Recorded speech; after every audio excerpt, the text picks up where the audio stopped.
Welcome everyone to the second part of this review made by your friendly streamers, Arif Johan.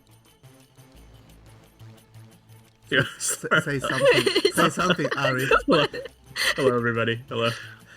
Carrion Hi. and Cranberry Pudding. What up?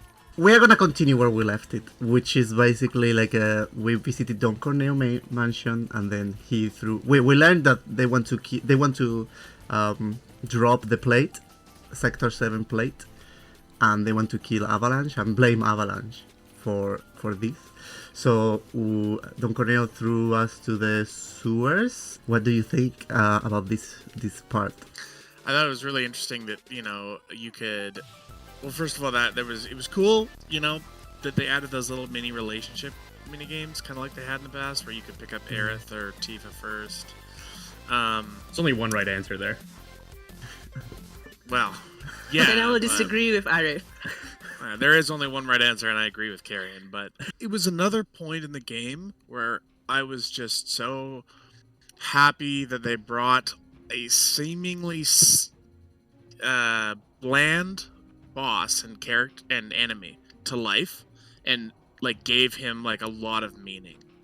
And it was one of those moments where like the size and the scope and the grandiose nature of the game just really smacked me in the head. It was like, okay, like they really care about all the enemies. Like they care about all the little enemies, That battle was amazing.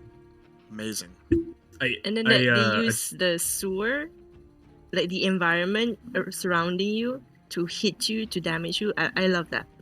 That's definitely a good thing. It's something that the original couldn't do, I would say, because in the original it's like everything's on a flat plane. You have the enemy, you have this, and you have some nice backgrounds, I would say. But it's one of those things where in the remake it's climbing on the walls, it's up on the ceiling, it's really like moving from phase to phase, which was really cool. I'll say like yeah, totally agree with you, Cran. The monster itself is such an upgrade from the original, if I'm not mistaken, and it's so cool that it feels part of this living world. But in terms of the level as a whole, to be honest with you, I think this was like, I've said the addition of Jesse's story was good filler for me, right? This one was kind of like could have been shorter of a sequence, to be honest with you. This whole like journey through the sewer, so it wasn't terrible, but it was like mediocre filler in my opinion. I think that it's a well, I want to say that the battle, I think if you see the original, that's the thing I love. Like in the original, there was like these two attack that the enemy was using, that was like big wave, and like then I was tsunami or something. Yeah, and I was thinking like, how are they gonna do that in the remake? Like I don't know, like the water from the sewers is gonna come up, and then you're gonna be like, oh no, I'm sinking. But they found a way to do it, and it was great. And well, yeah. Yeah. But I want to say with the thing, like this could be shorter, probably could be shorter, but I think that it's something that is added here that was not in the original, and we actually need, I don't know if we need it, but I want it, which is like the development of the relationship between Aerith and Tifa. I think this is the first time they are traveling together, and Cloud is not like the main, is Aerith and Tifa talking to each other what makes this chapter like good for me. Like it's like, oh wow, I like this banter they are having. So yeah, probably could be shorter, but I liked it. That It's an interesting thing you bring up there. Like I think that Final Fantasy, and this is getting a little bit larger, but in response to what you're saying about seeing Aerith and Tifa's relationship, Final Fantasy VII being what it is, like Cloud might be the main character, but like there's a main purpose, and the main purpose is bigger than the main character, right? Cloud is the one who we see through his eyes and we experience his issues. But because the way the nature of the game is bigger, it has these moments where and we know from playing the original, like there's moments where Tifa steps in and becomes the party leader, right? And like there's moments where characters can shine and become, it's like you're saying, like Cloud is barely the main character throughout that thing. In fact, all the lines go to Tifa and Aerith.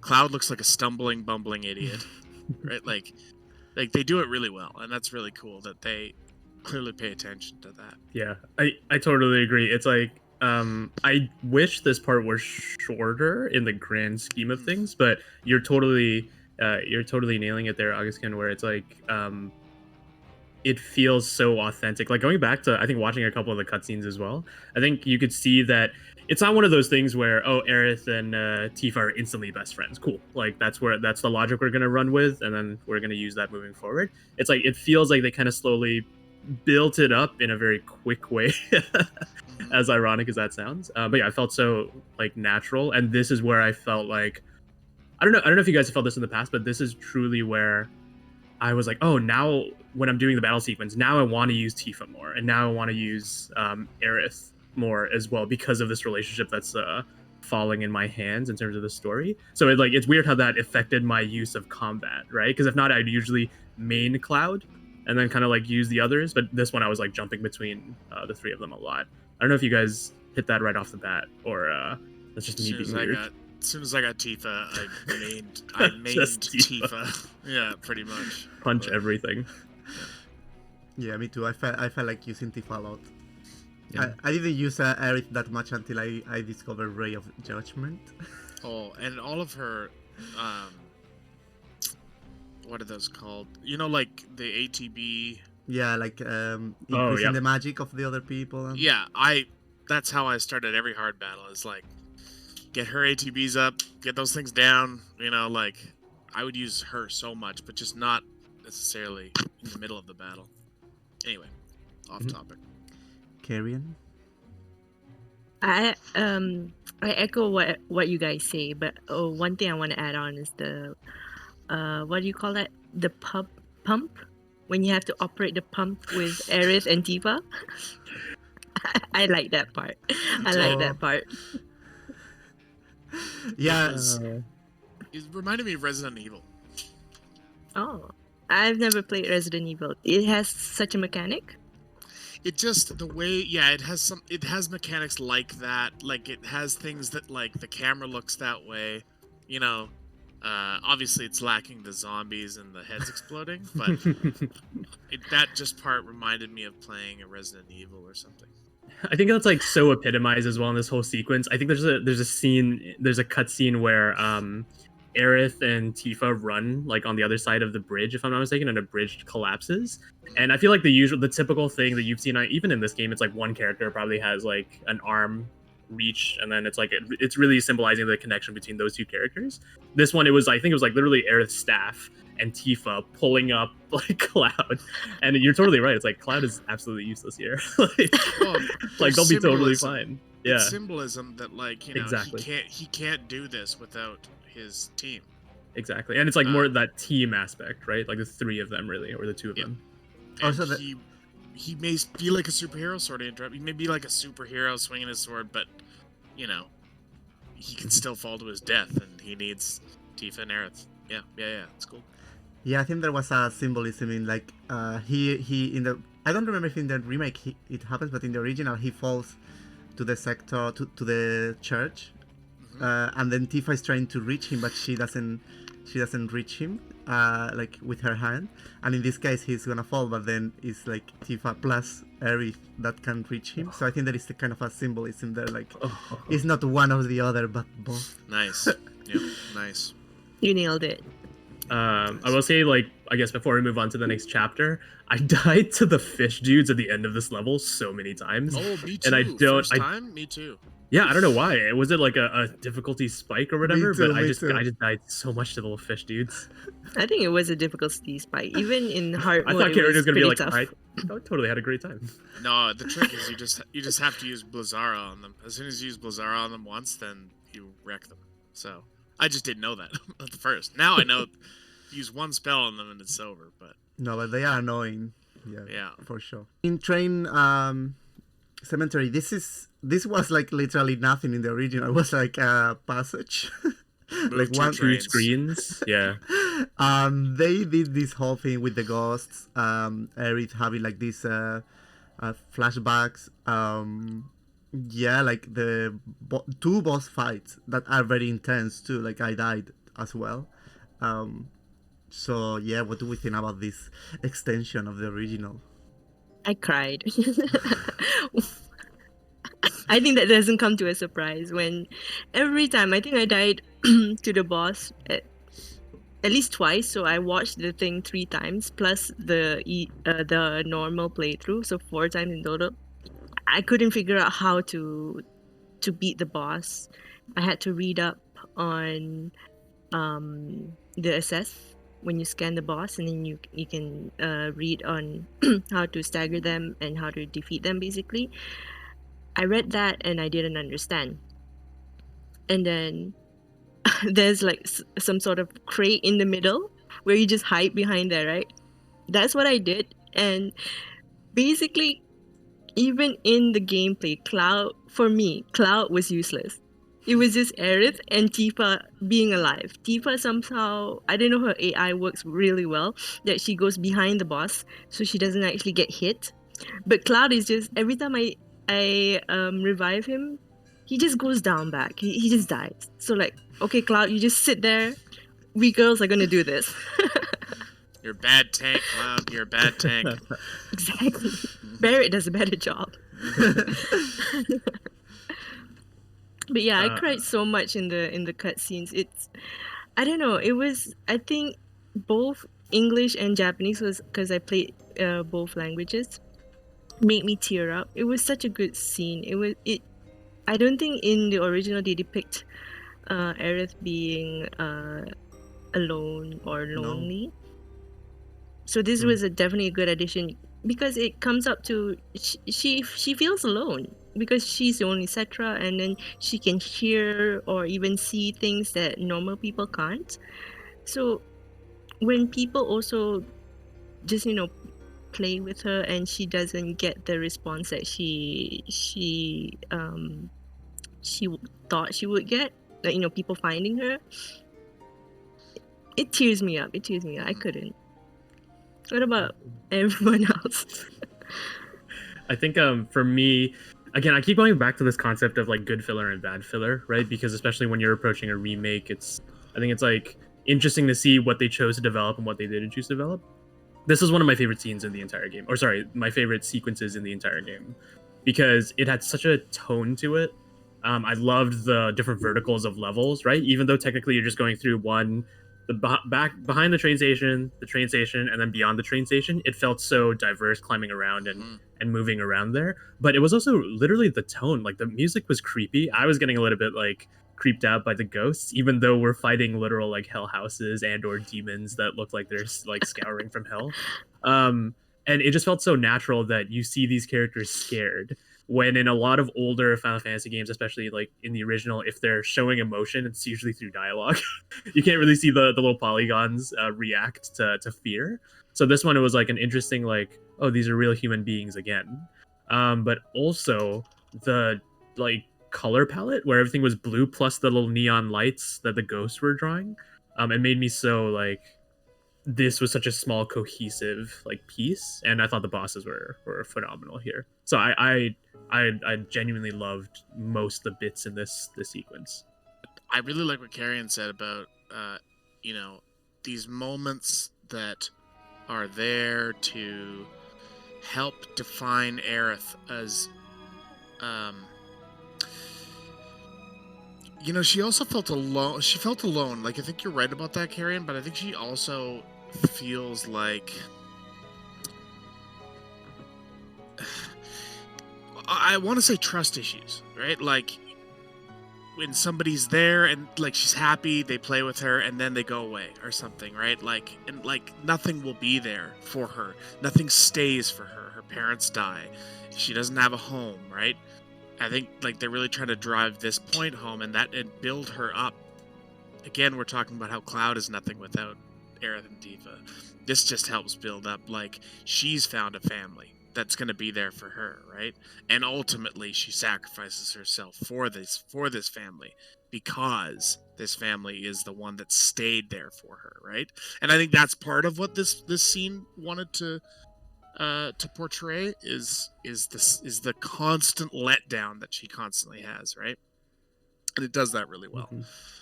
It also, on a lighter note, that whole scene reminded me a lot of Resident Evil 2 as well. Like the music, the piano music is straight out of Resident Evil 2. In fact, I think like it's an homage to those games. It's so taken from it that it must be. And what a great opportunity, I thought. What a great opportunity to add some space, right? You know, because when you first get off the train in the first original Final Fantasy VII N, and you hear the couple talking about spooky grave, you know, like he wants to go take the girl over and make out with her or whatever, and she's like, okay, how about the graveyard? He's like, ugh, fuck that. So it's cool that, you know, like it had already been mentioned that it was spooky. But when we go there in the original one, yeah, it's pretty much a nothing situation. Yeah. But they turned it into something, so that's really cool. Yeah, I want to say like I mean I barely dislike anything in this game, so Yeah. I can't criticize much. It's good we have Arif because he doesn't have the nostalgia element into it. But I want to say that I was well. First of all, they hid that Aerith weapon into the enemy. You have to steal the weapon from the enemy, Yeah. and sneaky bastards. I didn't get that weapon until the end of the game, and I had to go back. So which I think is I have mixed feelings about that because it's very classic JRPG where you have to steal everyone. You have to do every single thing if you want to get all the items in the game. But in this game, it feels like every weapon is so important that you don't want them to hide it from you. So I had mixed feelings about that, but anyway, I'm okay now. I have the weapon at the end. Speaking of trust issues, right? And no, but I have to say I was a little bit confused by the Aerith part where she disappears from the group and then they find her back, and I was like very confused what's happening here. So I'm glad you liked that part. I was just a little bit what's happening. And also I want to say something that probably some people in here are not gonna like, but I think they are linking more and more this game with Final Fantasy X, and the kids running around the ghost. It reminds me so much of the people when they die in Final Fantasy X. Like the spirit, like these balls of spirits, like you know, like flying around. I've heard that comparison though. Yeah. I think that was one. Look at Cranberry. But I think it makes sense in the context of Final Fantasy VII because if I recall, even people like when you in the train, the first scene when you beat those Shinra soldiers, they will also have like a green glowous ball thing coming out of them. So I think it's okay in the sense that it's the same. Basically, they're going back to the live stream. Yeah, like but yeah, like there was this Easter egg, like where Final Fantasy X is like Final Fantasy VII, like thousands years before, and I think they are kind of confirming the Easter egg. I guess I don't know. There are A light confirmation, right? Yeah, like there are more things that we can get later in the Shinra building. There are some other things there. Oh yeah. Can I just also add on? I think this was the area where, again, when Aerith was panicking and sad, that Tifa comes up to her, like holds her hand and say, "We're here, everything's all right," something like that. If I'm not mistaken, this is the scene, and I like that Tifa is reassuring Aerith. I think at this point, Tifa kind of knows that there's something that Aerith is not telling them, but she is okay with it. As in, like, she feels like Aerith is not a threat to them, and she wants to reassure her in her like low point at that scene that she's okay, that her friends are here, and I love that scene. I love that so much. Yeah, Totally agree. it shows us Aerith vulnerability, whatever the word is, because I think from now she needs to get her shit together. Like she's gonna be like this kind of god presence that has to save the planet, kind of. And yeah, but Tifa is the mother, is what you said, Carrion. She's Klaus' mother. She's worried about him all the time, and now she's Aerith's mother too. Like, she's kind of say like, this is gonna be fine. We are here. Yeah, so she's like the mother of the game. The character has always had a ton of responsibility, right? She's supposed to be the level-headed one in Avalanche. She's supposed to be, Cloud's losing his mind. Who knows what Aerith is up to? And even when she's up to something, she's so like flippant, and she's so like, la da da. No, I'm doing nothing. Like she doesn't want to get serious all the time. Yeah, Tifa has a burden. She has a burden to carry. Yeah, for sure. I think like the greatest thing about this character, and again, I didn't feel this at all playing the original, and I'm assuming maybe like I think like we discussed last time, there's a lot of material in the Final Fantasy VII universe that's not just the original game, right?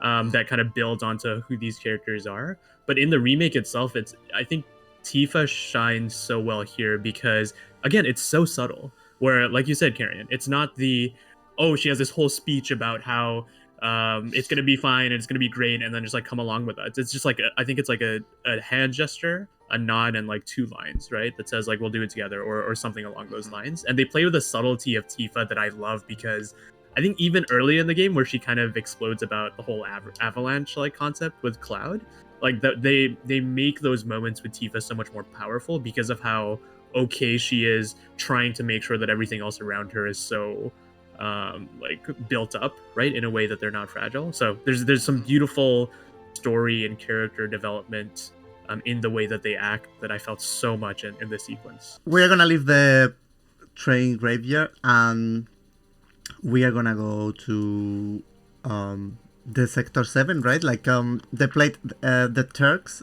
I think, they are there.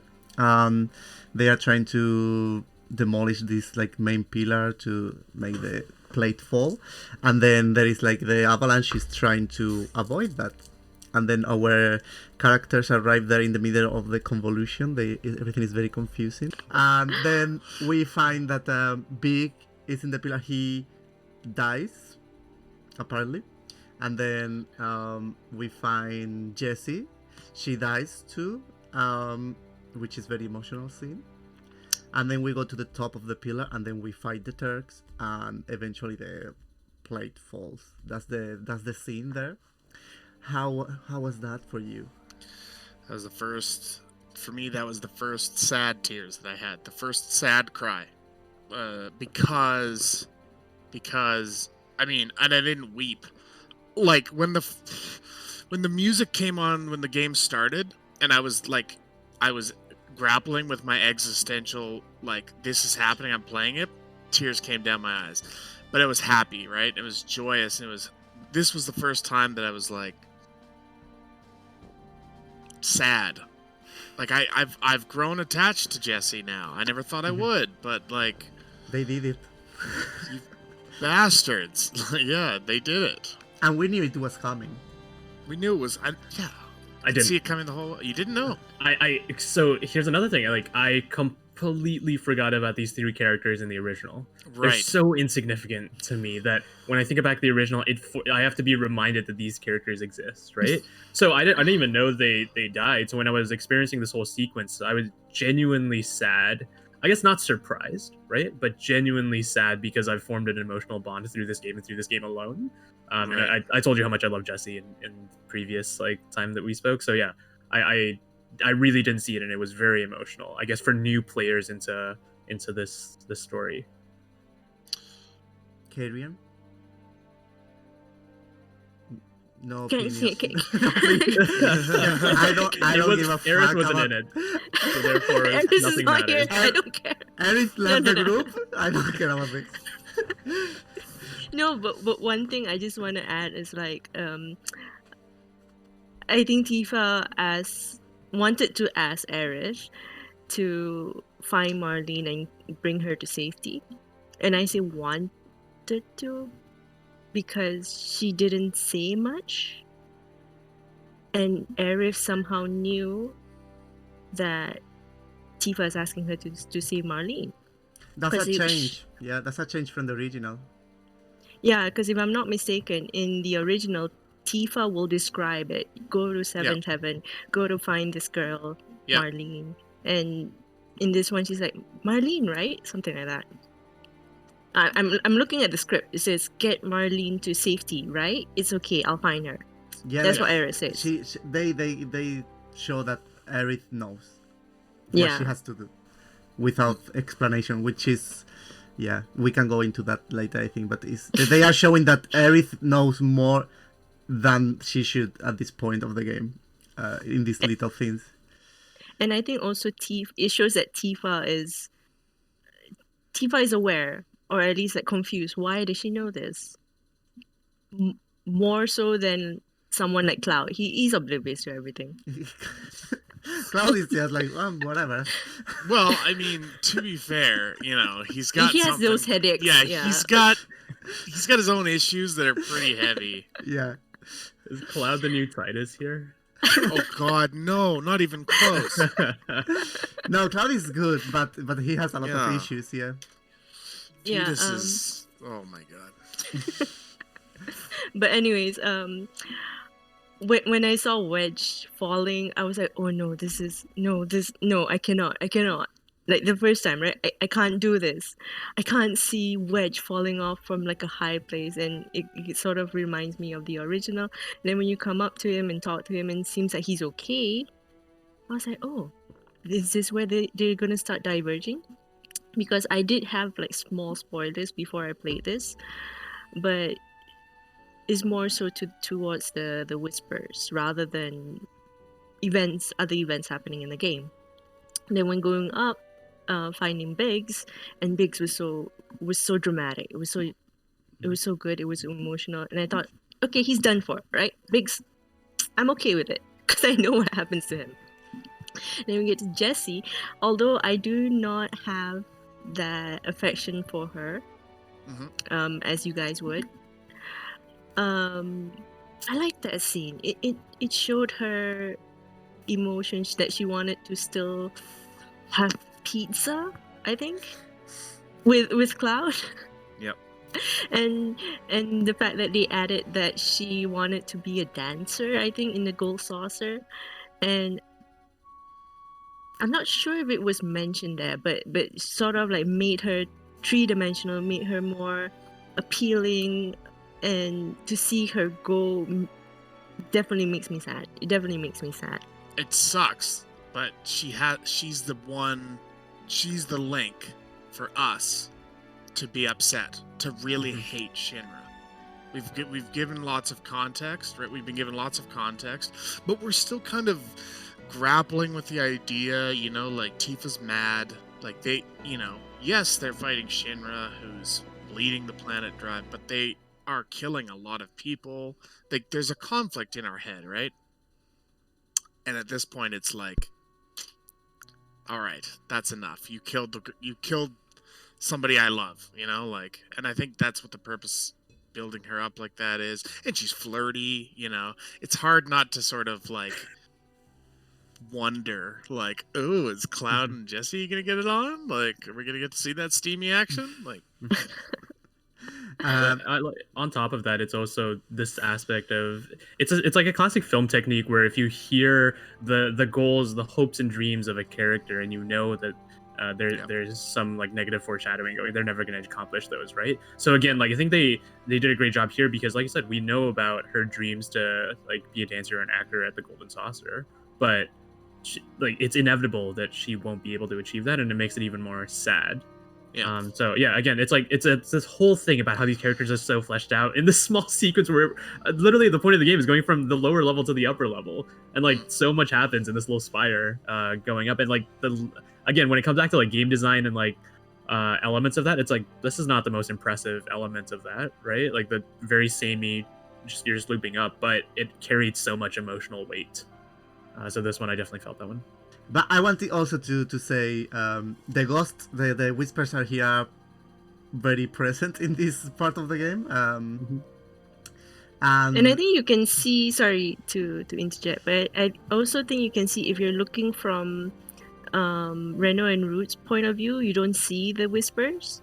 But if you're looking at Cloud and Co's point of view, you see them.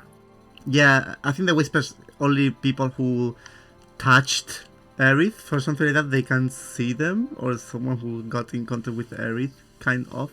I don't know if that's confirmed, but it seems they appear when someone touches Aerith. Uh, so yeah, that's true. Good point, Carrie. Because There I could be a didn't few other realize. aspects. Oh, and also speaking of Jessie, I sort of realized how guilty she felt when she thought that her bomb was more powerful than she anticipated, and that she's basically thinking that I killed all these people. That guilt that she felt, I felt it too. The And conscience.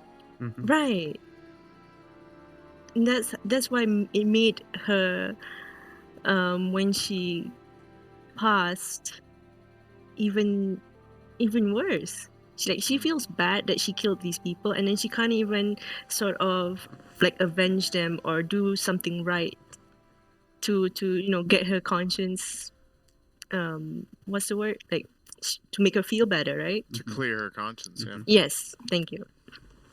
Yeah, I like speaking of characters like that. It's huge shout out to the soldier who lets the people pass the gate. You know what I'm talking about? Like when we first meet that soldier, I think like you can kind of see his moral ambiguity working for Shinra. And I think when Wedge comes down, the soldier is like, "Yeah, I'm not taking orders from my boss. Like we need to get people to safety here." So again, it really comes back to this game. I don't know. In some ways, I'm complimenting it a lot for having three-dimensional characters, and in other ways, I kind of want to flip the positive aspects of it because again, like films and television has been doing this like storytelling, this form of storytelling way beyond games, and I think like games is kind of behind with a couple exceptions when it comes to having real characters and having like actual consequences or story beats that are developed. But I still felt it in this game. Like huge shout out to that guard. You know what I mean? Like minor character, but huge shout out to that guard. Film and TV gets a pass though. You gotta fill an hour, 2 hours. You get to fill half an hour or 45 minutes. Like they gotta fill 60 hours or whatever, you know. So True. It is harder to do that on this scale. Let's go to the scene. The scene that I think one of the scenes I will remember forever in this game, and it happens here, and it actually makes me cry. Like I don't think I cried with Jessie dying. Probably I was borderline crying, but this scene makes me cry, which is Aerith finding Marlene in the bar. I was crying so much that I don't know the reason. I was like, this little girl, she's so scared, and then Aerith the music changes. It's just so emotional, and then she feels relieved by Aerith. Like Aerith knows what to say there, what to do. It's just so good of her. Like I cannot describe it. It's the scene. Anyone go to YouTube and watch it if you haven't, because I don't know, just felt so emotional. And then when the Marlene touches Aerith, she also feels something. Like Marlene has some kind of connection with the planet or whatever. We don't know what it is, but she also knows things. I think she might know like Aerith is gonna die or something, because Aerith say like, "Oh, don't say anything about this." So I don't know what she sees or what she feels. But anyway, the whole scene for me was like so good, so nice. And then when what's his name? Tseng, the Turk comes in. Yeah, like she keeps on holding like Marlene's hand and say like everything is gonna be okay. Like I don't know, it's just so good. I cried a lot. I love that scene. You know me. I love the scene. I shouldn't even need to say it, but and this is what I said on stream when I played this scene. If you put yourself into Marlene, like you're scared. There's bombs everywhere. There's things flying out, and maybe even, who knows, like Seven Heavens like crashing down or something at that point. And you're just alone. You're alone. How old is she? 4 years old, perhaps. And she was all alone. And then someone comes in, and then, if I'm not mistaken, she says that she's a friend of Tifa's. The Barret, I think she says, which actually she shouldn't know Barret either, but I think she said, "I'm a friend of your father," maybe. I'm reading the script. She says I'm a friend of Tifa's. Never But mind I that. think Never Call him out. Marlene. No, I think Marlene was. She said daddy too. So Okay. Eric was like, "You Okay. mean Barrett? Yes, he's here too. He's there too." So yeah, you're right, Agus. Okay, Don't so she worry. shouldn't know that Barrett's name, I think, or something like that. Yes. Oh, well, Yes. but there you said they haven't spoken about Barrett at all the entire time. I'm sure. I don't know. Maybe Tell us in the comments, maybe off everybody. camera. Maybe off camera. They spoke off Yeah. camera. Well, no, there's a scene like, don't they fill her in, like, at Don Corneo's mansion? Maybe. Okay. We will I never I mean, know. it could be. Yeah, I think like there's a couple things in this scene that makes it so good because I think all of us can kind of agree that this is a beautiful scene, right? And again, it comes down to like execution of how they do cinematics in this game and character development in this game.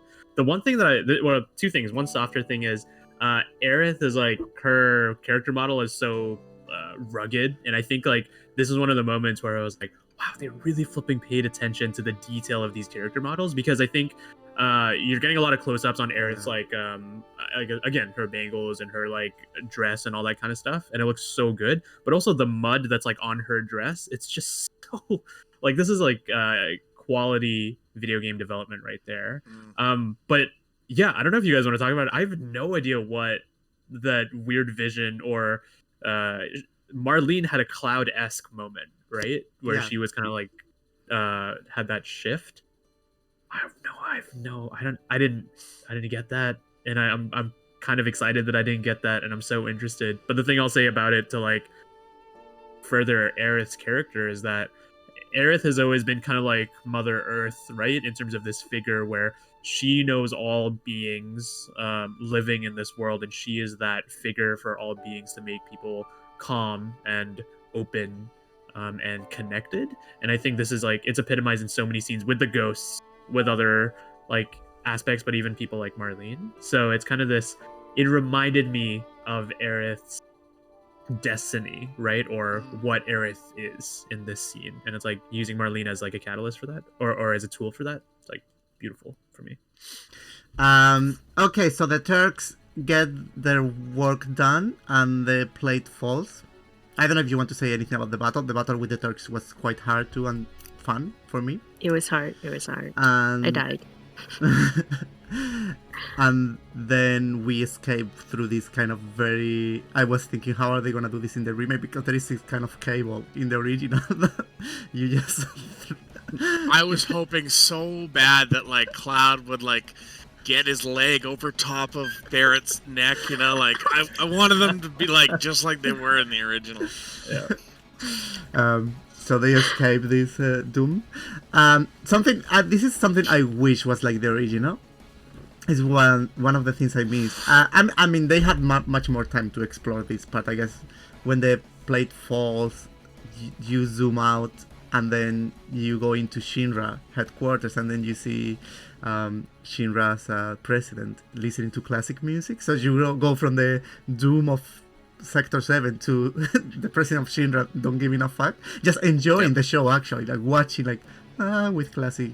And they kept that, like they didn't show that in the remake. So I thought that was adding so much for the evil character of the Shinra president in the original. But yeah, I think Cranberry told me like they had this much more time to explore that part in this game, and in the original was just like they needed these 5 seconds to portray.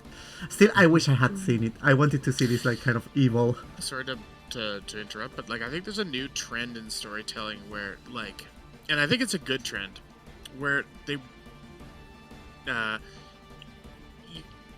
you can't rely on the character just being pure evil anymore. Yeah. You have to have some humanity to them. You have to have that moment of doubt, right? Because there's nothing scarier and more fear-inducing than an evil that is 2% justified in your mind. You know, if you could possibly get behind it, you know, it's like, why is Sephiroth so, you know, like you could kind of understand where he's coming from. It's just, no, you're totally wrong. You know, I think they were limited back in Final Fantasy VII, the original, like I said, but I think it's important, that scene, well, it's important to a later scene.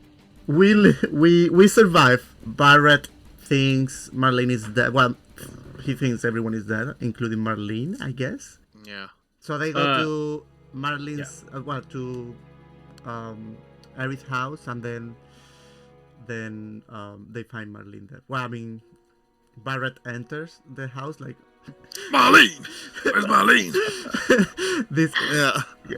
This huge guy enter. Imagine like Aerith's mother being there, like, what? Yeah, because like real talk, Barrett's like 6'8". I was gonna say he's like a 320 hulking pounds, right? dude. Like, yeah, He won't fit in the door frame, like No. busting into this house. Like the whole like the wood is probably gonna warp below where he's stepping. And then you have the scene, okay, like then you go to sleep in the house, and then you get the scene, which is different depending on your choices. I didn't like it that much. In fact, I felt like they were trying to. This is a moment where I felt like they were squeezing something in, that didn't necessarily need to be there. There are moments in the game where it feels like this game needs to be a standalone game, so they need to include some like pivotal moments that help the game climax, right? And I feel like this is one of them. I got Tifa. I got Tifa first time. I didn't try. I got Tifa. Why are you reacting like that, Karen? Because I'm an Aerith fanboy, and this is the loyalty, my loyalty. I'm surprised. I think because I think that Cloud and Tifa have something. So whenever I'm playing in their with the relationships, I always want them to get together more, right? Because I feel like Aerith she's bigger than a girlfriend of Cloud's. Even though there's the flirting, even though there's all of that, you know, there's the playfulness, and there's a love and a relationship between them, that's for sure. The physical partner for Cloud, in my eyes, has always been Tifa. And so I think I kind of pushed them together for that reason. Carrie, and who did you get? First, do you have to ask? I don't know. Aerith, of course. But and I like that scene with Aerith. I'm actually trying to find the script because I don't 100% remember what they were talking about. Aerith tells Cloud not to fall in love with her, which I think is the most important part, probably, in the scene. Well, I think the most important part wasn't that, but was damn it, the part where Cloud said that he will what was it, he will find her, or he will get her back, or something like that. And so Aerith has like a sort of really good poker face, especially with Dawn Corneo. But at that moment, it seemed like she was going to tear up. So to me, it didn't feel like he is talking to the Aerith who is in the Shinra building. To me, it feels like he is talking to Aerith who is in the Temple of the Ancients. I got Tifa's. Tifa? I love Tifa. Yeah. Yeah, I got Tifa. Great scene. I love this Aerith thread because I think there's more interesting developments there. But the animation in the scene, the way they directed it is just beautiful. So that's the only thing. I was like cutting away to the flowers, looking at the night sky, like the way, like, because the characters are getting like physically intimate in a way that, like, I guess they haven't really before, right? Like I think like in Tifa's scene, like you hug Tifa, and I think Cloud finally opens up to that, like, more physical response, right? So I thought it was good.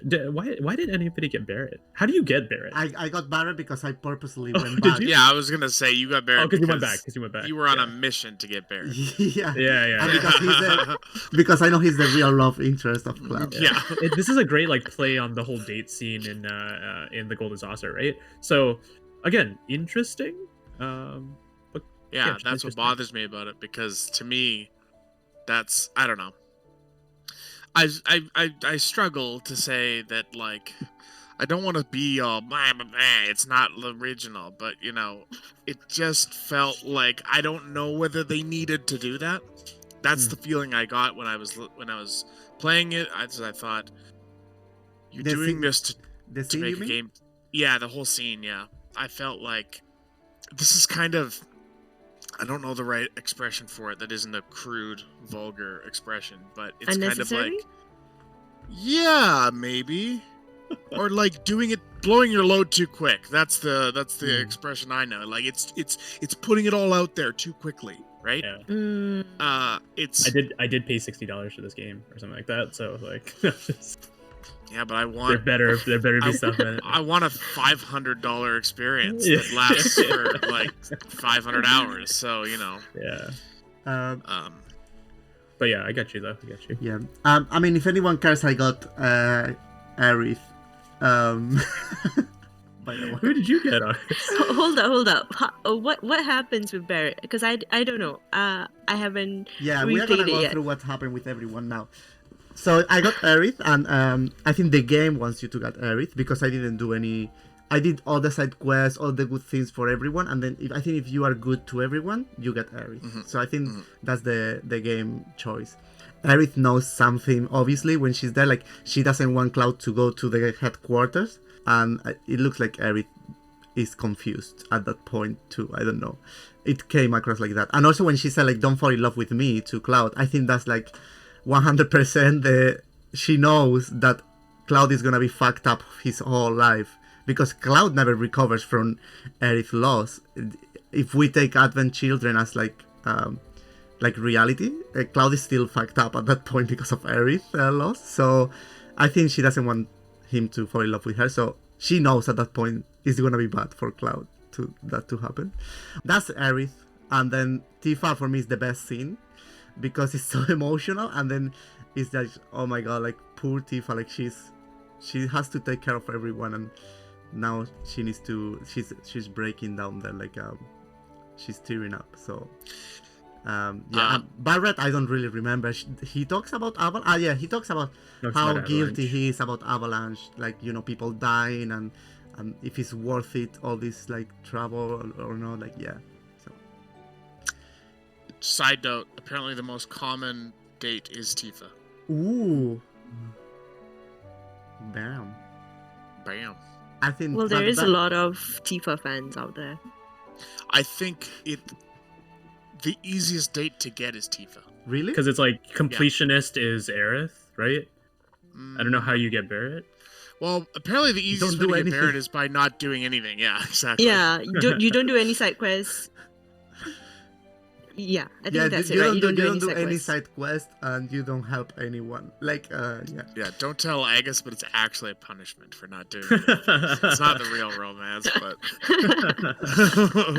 it's like a pity date or something. Yeah.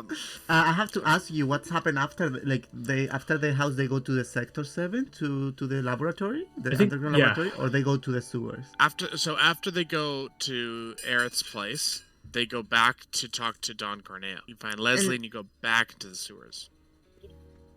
And now this is what I wanted to say when Aerith was saying, like, this sewer is like, it's a bit bad of a filler. If you thought it wasn't a great filler first, they added it again. And I thought that was lame. Like, going through the sewers twice was kind of lame. It was. Yeah. So unnecessary. This character that I don't really care about, Leslie. Yeah. And you know what sucks is that you fight the same boss again. And then if and I don't know about you guys, but the first time you're doing it, but like if you're searching for the Corneo stashes, right? oh, that took me forever down in the sewer. So it's like, not only am I here again, Yep. and it's not even that great of a place to be, I'm lost and I'm searching for this freaking treasure trove or whatever, you know? I don't know. This is like a criticism for like games nowadays. I think it creators or like I don't know who feels like if the game doesn't last 40 hours, it's not a real game or something like that. I would be happy with a 30-hour or 20-hour experience if it's a good one. But yeah, this part feels like we have to. I guess they also had the pressure that they were cutting the game, chopping the original in parts, and they had the pressure like everything has to be very long or something. But yeah, I will say I like going back though. Yeah. Like it's as in it's not ideal to go back and backtrack, right? As a lot of in a lot of games, but the fact that we revisit a couple places, like I think we see Wall Market a little bit in the daytime, right? I think when they're trying to propel over the ledge, that was cool. And also, yeah, Leslie is a character. I said this last time, but it's so Nomura Kingdom Hearts esque, and it just feels so out of place with the rest of the Final Fantasy cast. Sorry, Final Fantasy VII cast. But I liked the story.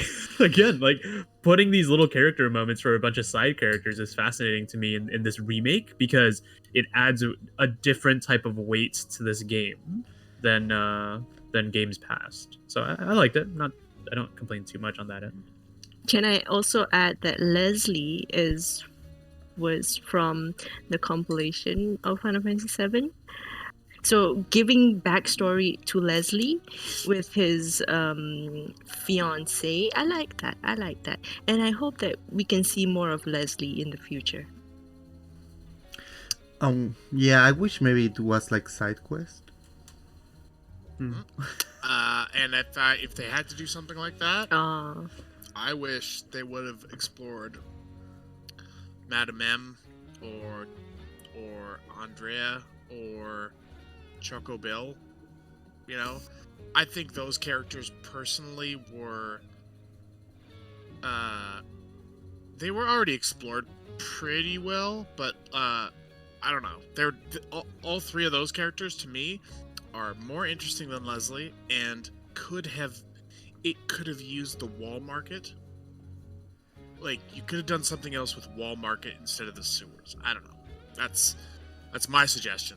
Here's a quick prediction. I think you're totally gonna see like Choco Bill at the first place you find chocobos in the world, right? When the world opens up, or something like that. It's just literally like these characters in Midgar just popping up around the world later on.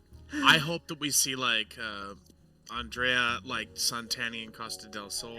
Yeah. I hope we see Madame M on like some fabulous vacation in Cosmo Canyon or something. Wutai. You know, like She could go to Wutai, Wutai. yeah. I hope that we see those characters in that same capacity that we saw Hojo and exactly. And Don Corneo, right? God, I'm getting so excited for a future game. So they go to Sector 7, and then this is all new. They have to find, and then they find this laboratory, which is good because I think, okay, it's not great. I don't think, at least it's a new area. But for me, the thing that it adds a little bit, they are wondering, in the original they just go to search for Aerith. But in here they are wondering, should we go to search for Aerith? Because apparently she went there by herself, like we don't know what's happening. But when they go to this laboratory, they see like these horrendous beasts and what Hojo can do, and I think it's like the reason for them to say like, okay, we have to go and rescue Aerith. I think that's the thing, that the purpose of I don't know, it's new, but at least they give it a little purpose for them to, context. like, yeah. And then there is some suggestion that area is part of the deep ground, which is from, if I'm not mistaken, is either Before Crisis or Dirge of Cerberus, where they made soldier experiments and stuff like that. So it wasn't confirmed, but it could be because of how it was inside there. I think that it's cool that they showed. I think it was important to show the size and the scope of what Shinra is doing underneath the noses of the people of Midgar. right? I think it was important to see. It's never really addressed. Wait, why are there monsters everywhere? Mhm. Right? But it is in this. They address it. There's the answer, right? They're running secret tests underneath all over the place, right? I like that. I think that's the dungeon itself was kind of meh, you know. The part where you meet up with Barrett and you're like shooting like the bats and everything, like, and you had to shoot through boulders with Barrett, you know. It was neat, but it wasn't that great. Yeah, I mean, but what it did for the story was really great, I thought. I appreciate they try to give you a time with Barrett to use him, but the mechanics were a little bit off. It was difficult to actually aim to some Agreed. places.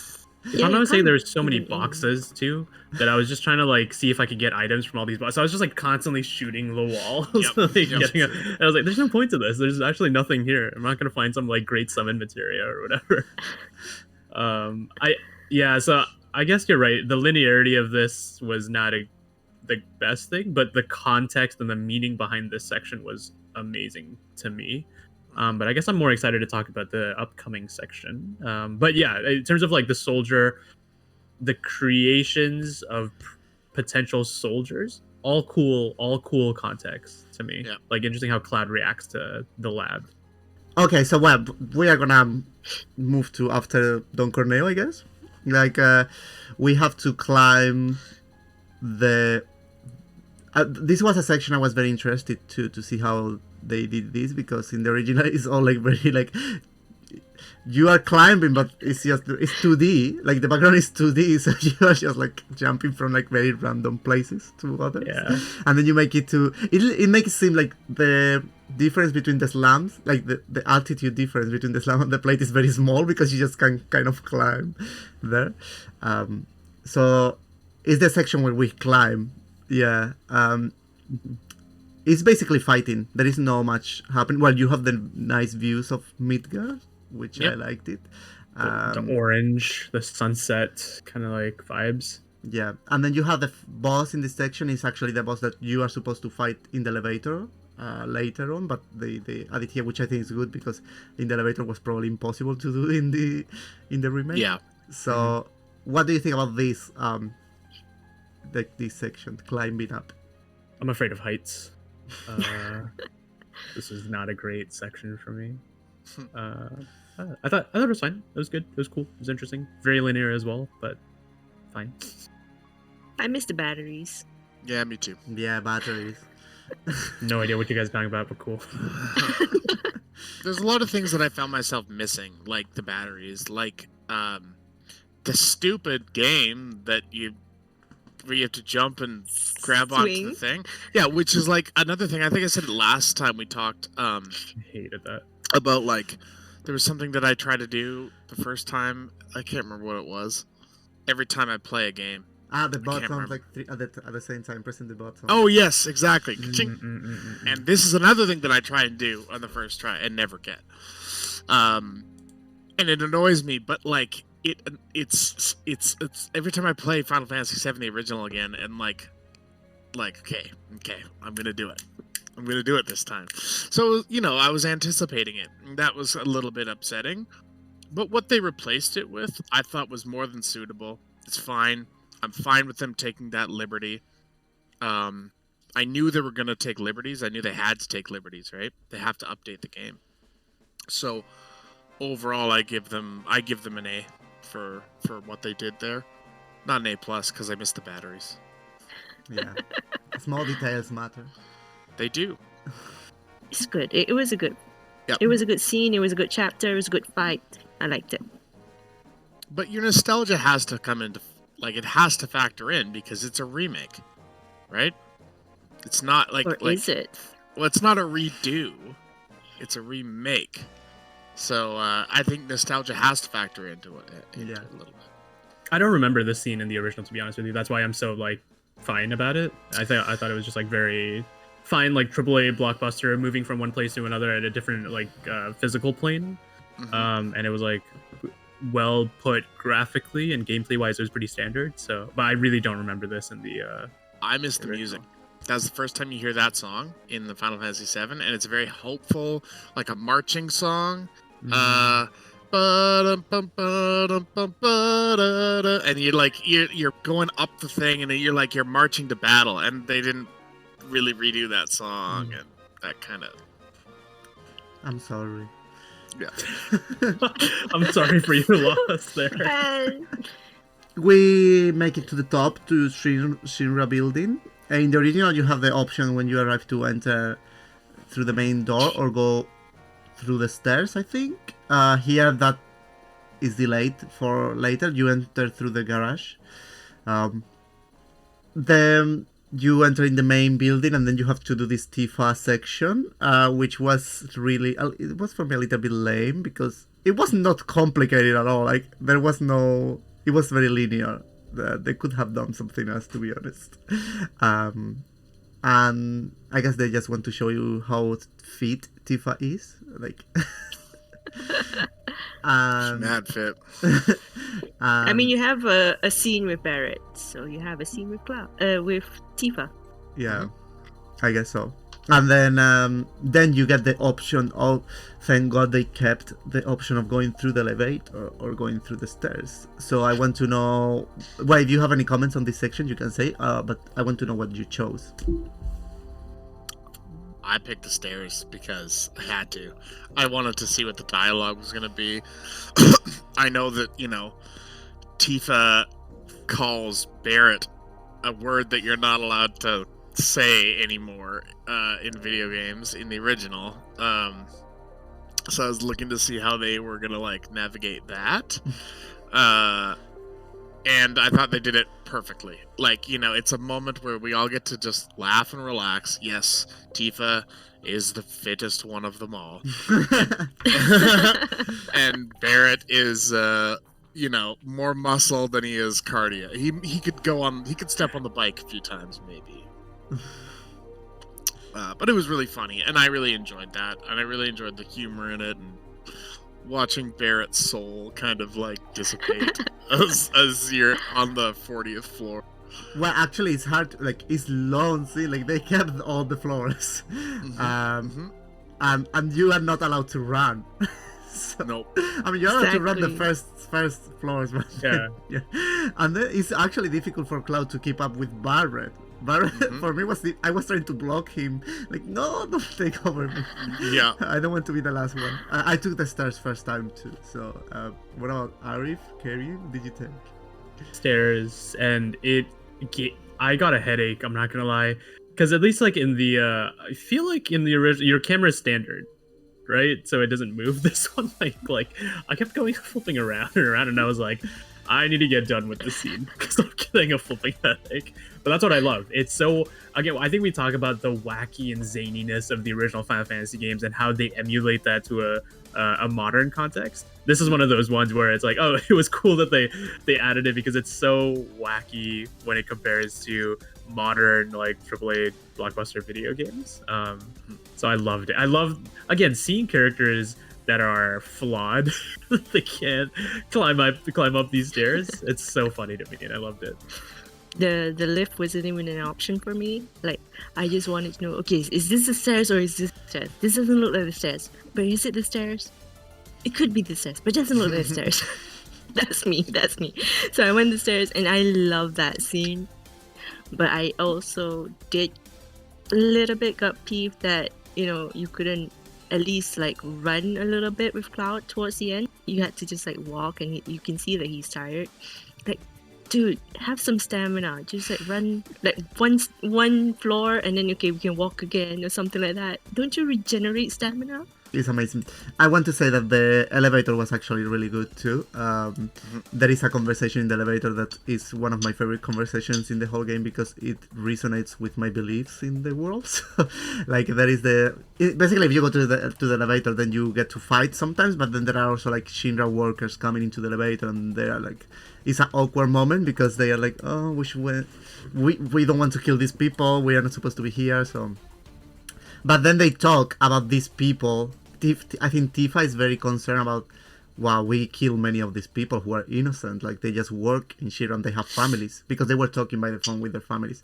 But then Barrett goes like, I don't know what he says exactly, but he said like the dogs is part of the like the if you work for these guys, you are part of the problem, not part of the solution or something like that. And I'm like, oh my god, Barrett, I have to marry you or something now. Yeah.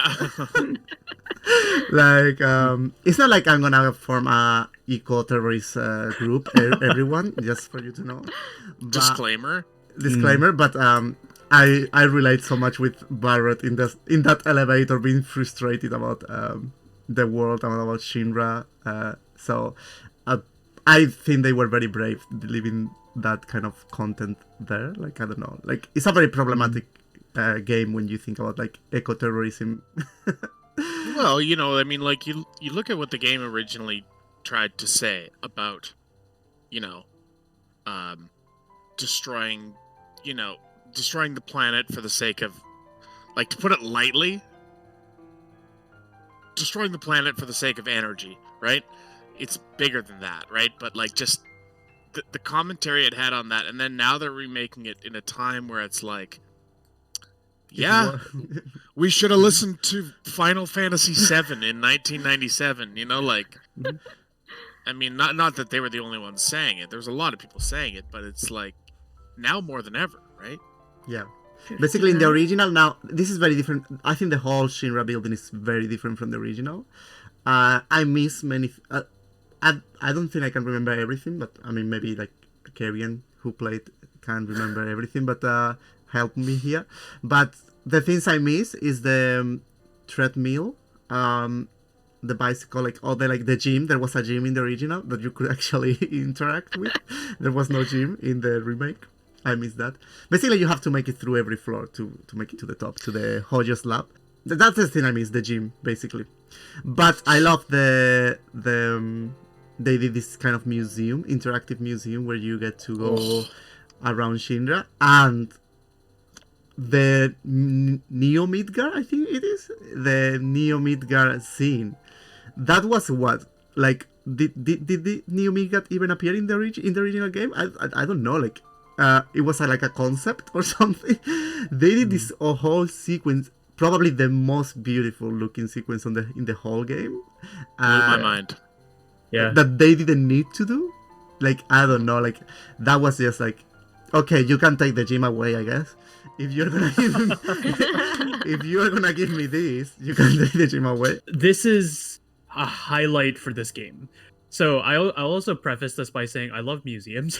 Like, I kind of like especially like potentially more modern museums that are trying to like do storytelling in actual human history in like an interesting way. This felt so authentic to that idea, right? It was legitimately a museum for this world and for this company, that had everything from photos, old artwork, to modern holograms or futuristic holograms, to the sequence that I think you were talking about, August, where it's like everything was kind of like AR'd, and this whole like dome that you're experiencing. So I love this sequence, and I feel like we'd be remiss if we didn't mention the Final Fantasy X connection, because I think it's at this particular scene, right? But before I jump to that, this is, in a weird way, no action, a little bit of like no character storytelling. It's more about like this is their character building Shinra as an organization. I like loved it that they included this, because all of it was like optional dialogue, all hints and pieces everywhere, but all of it was so well crafted and intentional. I also like that, again, if you pass by the the employees, then they will still be worried about the plate. Like, there is something happening outside. We're not just like, okay, plate is done, close the book, then this is where we are now. They're still talking about that, and I like that they added that part in. And then I think you get into floor 59, and then you go into 60, which was the memorial museum. No, sorry, Shinra, President Shinra exhibit. So it's really like stroking his ego sort of thing, like showing his what was it, the gold gold everything, whatever it was, like all hail President Shinra. It's like him. He would do it. He would do it. And then you go to the other parts was the other exhibits that showed each of the directors, their departments, I guess you would say, and then sort of they have the hologram of themselves like introducing their departments. I think Agus, you remember, I was like trying to imitate, not really imitate, just like Smoking. smoking Yes, Hojo at that point. Yeah. And it really like I wouldn't say it dawned on me, but it was like really pouring in my hatred of Hojo at that point. Like it's so much of Hojo, he's like thinking that he's better, that he doesn't need to do this. This formality is like beneath him. That he would do that and then they would actually publish that. Score.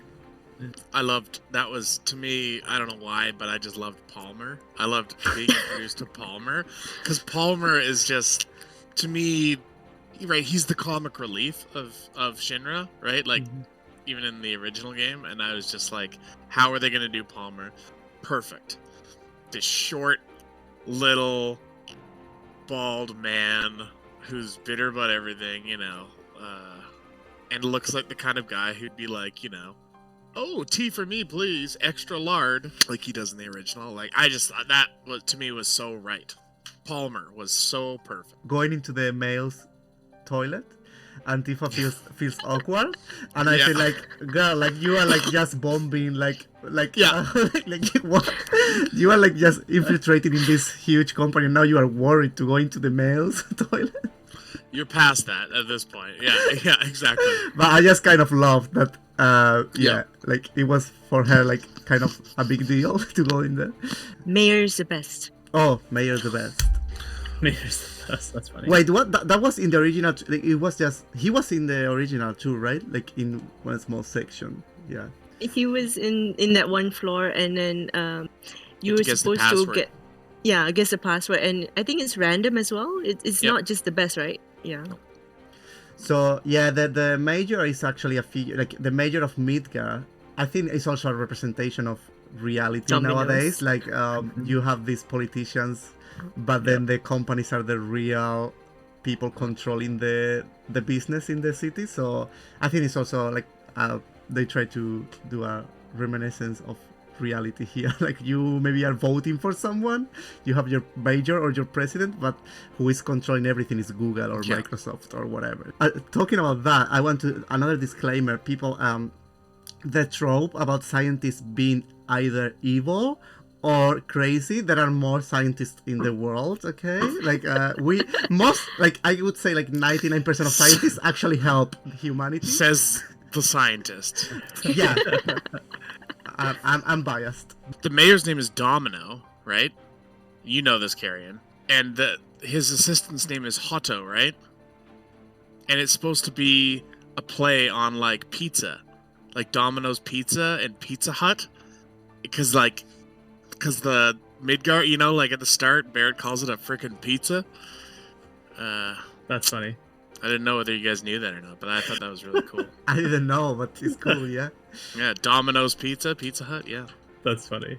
Yeah, but I guess like before we move on to the next section, again, it's like there's so many little tidbits here, but the two things again, like it's the Final Fantasy X connection and light spoilers for 10, I guess, but I'm still not done with 10, full disclosure as well, and I've never played 10-2, but apparently there's a character called Shinra, right? In 10-2, and they this is like something I completely missed, but I looked up after. But in President, is it President Shinra? Yeah. Right? In this game, yeah. So like he has like the first ever picture of the Shinra Corporation, and like that it looks like the same mask of that character is in that photo reel, which is like I feel like the Square Enix has always been a little bit tongue-in-cheek about connecting Final Fantasies, right? And they never really say it's like no or yes, like these crystals might exist here and there or whatever, right? But I love how they're still in 2020 playing with these ideas that maybe 10 and 7 are indeed in the same world. Yeah. I hate it. It's wrong. It's just an Easter egg. It's just an Easter egg. And they should Oh, stop man. it right now. Cease the game. But then, like again, my favorite sequence in this game is that cinematic where it went through Shinra's perception of what the ancients and their civilization was, because you see the world, right? Like you see beyond Midgar, and the fact that that's represented in this game is like mind blowing to me. And you kind of see like, do you see any of them in the original, like other than like Aerith, I guess, as these beings of an ancient civilization? No. Not this time. Later, yes, but not at this moment. But like No. in the original 7 as a whole, do you ever see like An them as a ancient? civilization? Yeah. I mean, you see that in the where Aerith dies, there is this Yeah. the small guys. But they don't clarify if they are even alive, what they are. But yeah, they are like almost like ghosts of the Cetra, I guess, like something. They cannot even speak anymore, so you cannot communicate with them. So it's yeah, you don't see what you saw in this game basically. So we make it to Hojo's lab. We confront Hojo, I think, and then we get to meet Red 13. So Hojo has this plan of like I guess make Aerith pregnant with Red 13's sperm or something. I don't know. Yeah. That wasn't clear in the first game, and they didn't really make it clear. Like, I guess they kind of made it look a little bit more like artificial insemination, but like, I don't know. So, the first game, it looked like, they put them both in the same. yeah. So anyway, they apparently Hojo wants a baby from Red 13 and Aerith somehow, because yeah, Aerith is the last Cetra. I mean, she's half Cetra, right? So Yep. they want to go to this like promised land, and well, I think Hojo is more interested simply in the like experimentation, but Shinra wants to get to the promised land. And then the important thing that's happened here, I think, is like also like Cloud meets Hojo first time, and then Cloud says he was a soldier, and then Hojo was like, oh wait, you were not a soldier, and then they take him away, like the ghost, the whispers take him away. We get to meet Red 13. I think those are the important events, and then we collapse. Clouds collapse, and we are captured. I think I missed opportunity to not have Red 13 playable, I guess, but I get it. Probably end of the development cycle, final push to the game, just have him as a character to follow on in the journey. This level, to be honest with you, got more frustrated than I got excited because of the way it was designed and how you had to keep going, looping back and forth and up and down and hit the lever, call the other characters. Cool that the gang was together, right? Wait, I think that's actually after. Oh, I'm sorry. Is that? Yeah, that's After you have to go through the laboratory after you get captured. Oh, I think. whoops. I think. This is how bad of like a mind melt this section is of the game, because again, I feel like Shinra post museum Shinra building, it was very challenging for me to like feel motivated to get to the other side. That I guess like I think it's because like I saw too much of the environment, if that makes sense. But yeah, I guess I mean I hear your thoughts of this like pre-section before we get to that section, I guess. You know, the whole thing, I mean,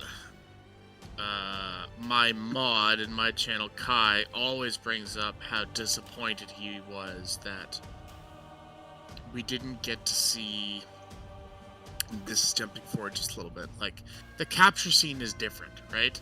The whole everything is different. It's not as bloody, it's not as freaky. That was an interesting choice to make the scene more about Aerith and her room, you know, and her life and backstory than it was about the like waking up in a jail cell and finding blood everywhere. Yeah, I agree a little bit with Kai. I wished that was I really love in the original. I know we cannot go to the same feeling because we already know Sephiroth and everything, but in the original was like the music. Like you feel scared, you feel alone. You see the blood trail, this kind of random, like Genova. You saw her, but then now she disappeared.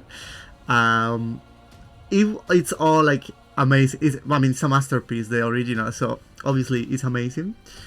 so I wished I don't need specifically the blood trail, but I wish there was this kind of momentum of music, like people feeling scared, not knowing what's happening. I still appreciate like the room moments with Aerith, like you get to know her, like she actually tells everyone she's a Cetra, she tells, so I like that. I don't mean like they should remove that part, but yeah, I miss that little like, you know, like it's like eerie, like it missed out on the eerie feeling of Sephiroth, of Genova, of It's like Agus of the says that. It's like organization. alone. When I was playing that, like I couldn't play that in a room by myself. Like the music's too freaky. It's too, you know, you say you don't necessarily need the blood trail, and normally I don't really care about gore or whatever. That doesn't make or break a game for me. But like I think of that scene as Sephiroth dragging Genova along the ground, right? And I think like that's part of the freaky feeling, and they do give that to you a little bit later, right? They do give you some of that with the purple goo stuff. But yeah, there should be also blood, because apparently they kill everyone. They exactly. Like, and is the only realization that you're alive because you were locked up in that room. Like if not, you would be dead with everyone else. So yeah, I think it's a miss there for the game. Yeah. I like what they did. I do like what they did with Aerith, right? I think it was really cool to establish that she had she was there so often, and she's so integral to what Shinra's doing. She had a bedroom there. You know, like, this is her childhood, and you're getting to see that. And that's really important, because if they're going to make Aerith, you know, be bigger than what she was in the original, which we want that. They have to provide her with more backstory. They have to... I think we said this last time. You're never going to get as sad as you got the first time you die, so they need to make you get sad again. So little things like this help to do that, right? So it was okay. It's just to replace that scene, I don't know if that's the right choice. I agree. I like the scene with Aerith showing the wall mural, especially. I feel like I spent probably 10 minutes, maybe even more, looking at what what the drawings were, and I appreciate that so much, that she tried and described what was going on, or at least what were the ancients, but playing it twice, I still wanted that blood scene. I still wanted to feel scared that, you know, there's something that's beyond you, that's beyond your capabilities, that you feel like, we can't do this, guys. We either we need more friends or level up, that we can't beat whoever this guy is. Or, well, now we know it's Sephiroth, right? We can't beat Sephiroth. I wanted to feel that again, and I feel like that in the remake is a miss for me. Yeah, I think one of the most criticized part too from everyone. I think this is the moment as a character, like the Aerith we are talking to, the physical Aerith, she's say like, okay, I'm on in this. I think she's been doubting if going into this adventure or not, or going alone or with someone. She has doubt, but I think when everyone is there in the room, she's like, okay, we are gonna do this again. Let's see how it goes. I think that's the moment for her, like, let's do this. Then for me, the Hojo slap, we're going through the Hojo slap. I don't like that part. I didn't need it. I mean, I guess they get to introduce the monsters in the original game to a few of the, like, the fish, the swordfish, the weird swordfish. The most difficult fight, well, not the most difficult, but one of the most difficult fights, like Tifa and Aerith against the swordfish, was like ridiculous. And yeah, we go through the laboratory, and then we see Shinra's president. We see the trail of Genova, and then we see Shinra's president. He's still alive. This is a change from the original. In the original, you find him dead, and Barret, he's about to fall from the building. We don't know why he's there. Barret actually decides to save him, surprisingly, and eventually he's killed by Sephiroth. We see the kill, like Sephiroth killing him, and also kills Barret, which by the no that it doesn't happen in the original at all. then the ghosts, like the whispers, bring Barret back to life. And we can comment on. I think that's a lot, like very different from the original. So if you want to comment on that. So firstly, I'm thinking like, what happened to President Shinra? I don't think it was Sephiroth, like threw him out of the window and that he grabbed like the railings or something like that. I feel like it was someone else. If it was Sephiroth, he would just stab the guy and be done with it, right? When I was playing that part on stream, someone was telling me that people are speculating that it's Rufus. I mean, it could be. I kind of can see Rufus doing that so that he can get control of Shinra and just overthrowing his dad and just blaming it on Sephiroth. But I'm glad that Sephiroth did finish the job at the end. The whole Barret scene is emotional and shocking. But it didn't fully land to me, right? Because I think it's supposed to tell you that, okay, now the Whispers are kind of a big deal and they can really alter a bunch of like these huge events, right? But I don't know. It didn't sit right with me where it just felt kind of lame that they brought Barret back almost instantly after an emotional scene like that. Yeah. So I feel very conflicted about that and that choice and that way of portrayal of the Whisperers, the agency that the Whisperers had. Yeah, I think it was unnecessary as well. I was confused the first time I watched that part. Like, did it have to happen? I think they're trying to just say to us that there's more than meets the eye.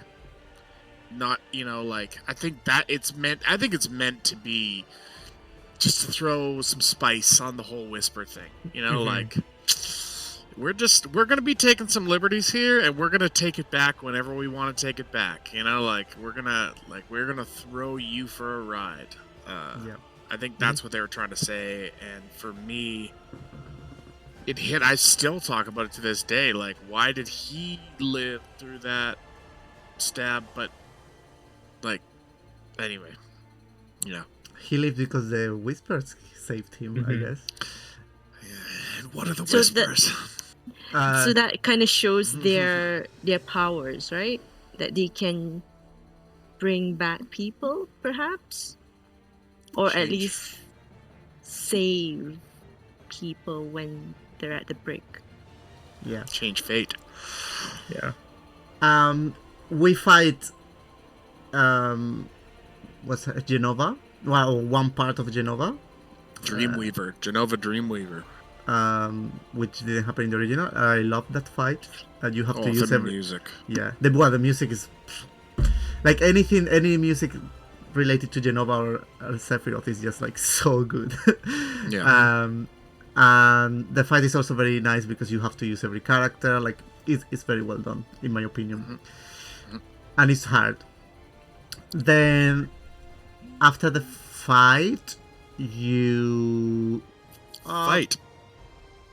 Rufus. Yeah, like one of the best fight. Like in my opinion, wow! Like that one-on-one fight is, I don't know. Just I'm in love with the battle system because when you are as a group, it works. When you are alone, it works, and it's so difficult to do that for a game. And the Rufus fight is like so good. Like it's so good. I cannot stress that enough. And then you go down also, and then you fight this machine with Barret and Aerith. Also very nice fight. You have to use all the environment to get behind the rubble. Is very nice too. And then you go to the bike scene. Like you are escaping from Shinra basically. What do you think of all those fights and things?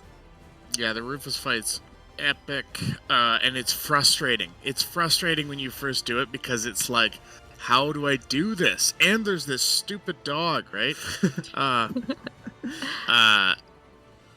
It feels like everything you had in your playbook before doesn't work right away against him, but it doesn't feel unfair. It feels like it gives you enough time to like, okay, well, I can stay alive and figure this thing out, right? Like, maybe I can counter there, maybe I can counter there.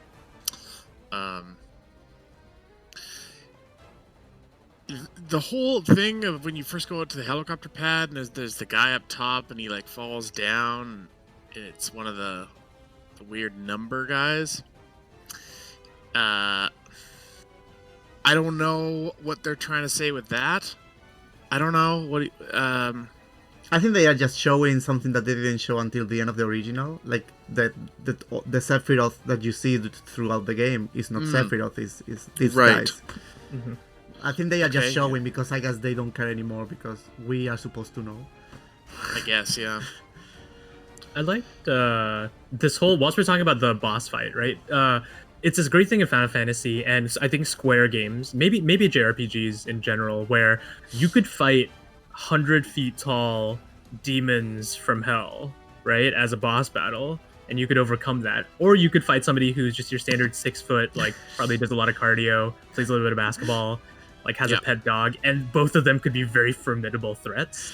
Like, I love that about JRPGs and specifically Final Fantasy. So this boss fight kind of reminded me of it, where like, don't underestimate how they look because the mechanics will probably kick your ass if you're this far in the game and if you're not paying attention. So I love continue on with that game design mechanic. I think is what I'm excited about. For me, I did like, they did really well with the Genova Dreamweaver, especially even in the environment itself. Like, you're supposed to be in the President Shinra's office, but it doesn't look like it at all in there. But it does also look like it with the pillars and stuff. It's so good. It looks so good. The fight was, I liked it. It felt like you're like in an outer worldly area, but also still in the Shinra Tower itself. It was nice. And then there's Rufus. I don't know if it was the fatigue, because that was part of my 10-hour stream of trying to finish the game before this meeting. But I had a crush on Rufus back in the day, even with polygons. Even though initially I thought he was wearing a skirt, I thought, oh, he looks so good. And then with It's a his hair sarong, Carrion. Thank you. Rufus is cool. He is. And then hearing his English voice actor for the first time, well, at least it dawned on me. I was like, oh my god, my crush is back again. And I just simped so hard for him. I was like, oh. Like the whole entire time, every time we was talking, I was like, oh. And I think he also said like suggestive things as well, which is like, that just made it 100% more better. And of course, I didn't focus on the fight at all because of that. I was just like, just kill me. I'm okay. Like, Kerry never finished the game because she wanted Rufus to win. Like, okay, I'm pro Shinra now. It's okay. When the bike scene happened, that was another moment that my goosebumps happened, and I was just like, oh man, like. But the second time I played the game, for some reason I wasn't that interested in doing it, and I'm really glad that they understood that and they let you skip it, because it's great. Don't get me wrong, and when I'm in the mood for it, I like to be able to boot up the game and play through that chapter and do it again. But when you're on a long playthrough, sometimes it's just like, oh wow, that's nice. I can skip that and go right to the meat, you know? Yeah. No appetizers. They knew. Yeah. It's like the coolest moment where everybody knows the scene is coming. It's like the flipping collector's edition of this game came with the bike that Cloud rides, right? But one of the coolest Cloud moments, like he chucks the sword at the Shinra guy, but it hits the glass instead of the Shinra grunt, and then proceeds to drive out. Like, that's how they break the glass to get out of there with one, the cool bicycle, and then the second thing, the like really funny clown car looking car that Barrett is on the back of, which again, like the whole zaniness of Final Fantasy is still present in this game, but it felt so flipping cool. And then it kind of overstayed. The mini game itself of driving kind of overstayed its welcome. But I think we're on the same page there. Yeah. Also, I like when they let the conversation when they go down, and then there is this also like a worker of China, one of the main guys. He finds and then he says, "Who are you?" And then like I think Eri said like a florist, and then Resertin said like a failed experiment, yep. and member of Avalanche. Yeah. Lab dog rat. Dog rat, Like- yeah, exactly. Or rat dog. Rat dog, yeah. I just love that whole thing, and the music in the original is like, because you have this cutscene, and in the original like the cutscenes were very important because you get to see actually how the characters look like. Yep. And then you have this music, and then like just jump into the highway. I just love they like leave all that part, but I agree they did very good job understanding that we don't want to replace that like all the Every time. Yeah. Yep. So they let it out, and that's the boss fight in the. Also, I'm happy you don't have to fight the boss. It's only in the bicycle. Oh, yeah. In the bike. Yep, I think that's the right decision to make, though. Yeah. Like, Yeah. in the original, you stop and then you fight him, but in this one he just bad. So I think that's good. And actually, that's the best part of the bike fight, too, is when you have to do that boss. When you have to, like, it's not just attack the dude on the left. Yep. You know? The best part is fighting that boss, so that's cool. Because it does feel like a boss fight. Yeah. Phases and like different mechanics to do about just by being on a bike. And then it all goes... What? Ping pong. This is Aguskun from Between Times. From the future of when the video was recorded, but the past from when you are watching this. The video turned out to be very long because we were very passionate about Final Fantasy VII Remake. It's gonna be basically a trilogy. So the first part was up to World Market, then from the World Market to the final act, and the final video will be released hopefully in a few weeks. So please go and check these beautiful people who took part in this video with me. Arif Johan, Karian, and Cranberry Pudding. You can find all the links of their social media down in the description, so please go and follow them. They were super nice, they joined me. I love this conversation we were having, and I hope you enjoyed it as much as we did talking about it, and see you in the next one. Thank you so much, everyone. Share the video if you like it, subscribe, do all those things to support creators, and love you all. See you soon.